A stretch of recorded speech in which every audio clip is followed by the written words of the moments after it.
जंगल में छोटी सी झोंपड़ी में बकरी अपने दो बच्चों के साथ रहती थी। बकरी के साथ सभी जानवर बड़े प्यार और शांतिपूर्ण रहते।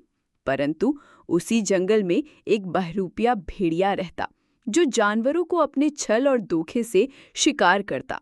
एक दिन बहरूपिया भेड़िया जंगल में अपने शिकार के लिए घूम रहा था। तभी भेड़िया की नजर उस झोंपड़ी के बाहर एक छोटे से बकरी के बच्चे पर पड़ती है। भेड़िया को उस बच्चे को खाने की जिज्ञासा बढ़ जाती। भेड़िया बहुत चालाक था, वह अपना रूप बदलकर शिकार करता। एक दिन बकरी खाना लाने जंगल में चली जाती और बच्चों को घर में अकेला छोड़ जाती। बकरी बच्चों को बोलकर जाती है, कोई भी घर में आए तो दरवाजा मत खोलना। बकरी के दोनों बच्चे घर के अंदर अकेले हैं। तभी भेड़िया भेड़ के शरीर जैसे कपड़े पहनकर घर के दरवाजे पर आ जाता है। भेड़िया दरवाजे के बाहर खड़े होकर बच्चों को आवाज लगाता, बच्चों दरवाजा खोलो, मैं तुम्हारी भेड़ मौसी आई हूँ। यह सुनते ही बकरी के बच्चे डर जाते। तभी उनमें से एक बकरी का बच्चा बोलता है, हमारी तो कोई भेड़ मौसी नहीं है। दरवाजे के बाहर से भेड़िया बोलता, बच्चों मैं तुम्हारी दूर के भेड़ मौसी हूँ, तुम्हारी बकरी माँ मुझे जानती है। तभी दोनों बच्चों में से एक बच्चा भेड़िया की बातों का विश्वास कर लेता और दरवाजा खोल देता है। जैसे ही एक बच्चा दरवाजा खोलता, भेड़िया बच्चे को अपनी पीठ पर बिठाकर ले जाता। दूसरा बच्चा रोता और चिल्लाता देखता रह जाता।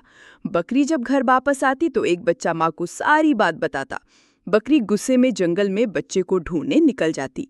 ढूंढते ढूंढते बकरी की नज़र भेड़िया की झोपड़ी पर पड़ती, जहाँ भेड़िया ने बच्चे को झोपड़ी के अंदर रखा होता है। बकरी झोपड़ी के अंदर बच्चे के पास जाती है। तभी अचानक से भेड़िया भी झोपड़ी के दरवाजे पर आ जाता।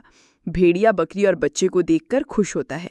बकरी के कहता है, आज तो मैं तेरे बच्चे के साथ तुझे भी खाऊंगा। बकरी चालाक थी। सामने एक छोटी सी खिड़की देखकर बच्चे को अपनी पीठ पर बैठाकर खिड़की से छलांग लगाकर भाग जाती। भेड़िया बकरी के पीछे भागता है। भागते भागते बकरी एक पहाड़ पर आकर रुक जाती। आगे गहरी खाई थी। भेड़िया बकरी को कहता, बहुत भाग ली, अब कहाँ भागोगी। भेड़िया बकरी को पकड़ने की उसकी तरफ बढ़ता है। भेड़िया बकरी से कहती, अपने पीछे देखो, शेर आया। जैसे ही भेड़िया पीछे देखता, बकरी भेड़िए के ऊपर से छलांग लगाती और भाग जाती और भेड़िया देखता ही रह जाता। भागते भागते बकरी अपने घर